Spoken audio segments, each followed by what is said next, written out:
Hi. In this episode, we're going to talk about how to write shell scripts.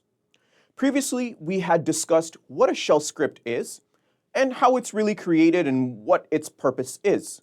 Well, in this episode, we're going to talk about some of the main components you're going to find inside shell scripts so you as a system admin or a Linux power user can understand when writing shell scripts what type of components are going to be added inside the script. The very first thing, of course, that you'll find in almost every script is the shebang line. This is going to identify the interpreter or the language that is used to actually execute this script. You'll, of course, also find comments. This is common for scripts, and what this is are human-readable descriptions of what is happening inside the script.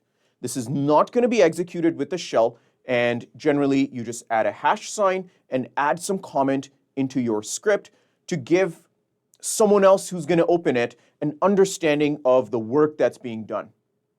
Of course, you are going to find commands, which is simply the instructions that is being executed by the shell.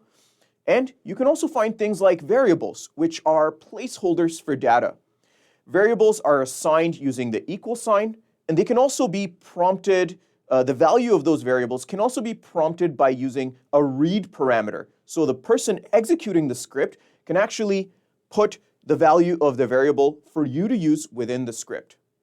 Coming up in the next lab, we're going to discuss all of these elements and how you can use them to create and write your first shell script. Please stay tuned. In this episode, we're going to talk about the structure of shell scripts so you can best be able to write specific shell scripts, putting in the necessary elements that shell scripts use. Let's go into the terminal and zoom in a little bit for readability.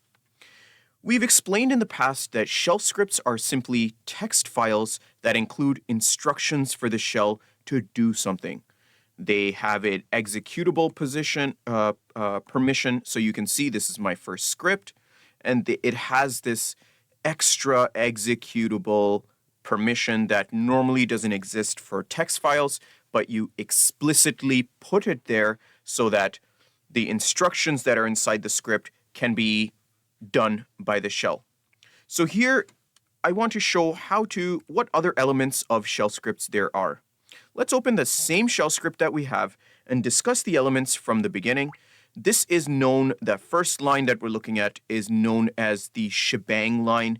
This is a definition. This lets me know, hey, what are the shells that are able to compile this script?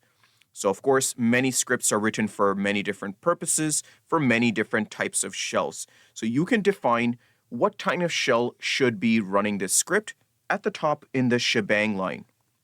You can also put comments by putting a hashtag and put some comment. Now this will not be treated as an instruction, but rather really a non-executable line inside my script that is meant to provide some detail, some sort of description as to what is happening in my script.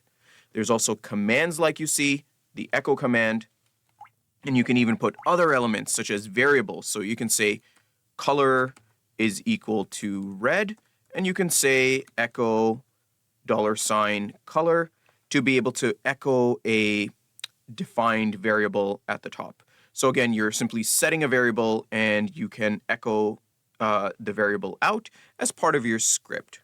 So of course, scripts can use variables, they can take input, a lot of other, complex structures your script can use. So now let's run this script and see those changes take effect. I'm going to put a ./script1, and we can see that first command and printout of our variable. So this is the very basics of what elements or what kind of things you put in your shell scripts. Things like comments, commands, as well as variables. I'll close out this episode here. I want to thank you for watching, and I'll see you in the next one.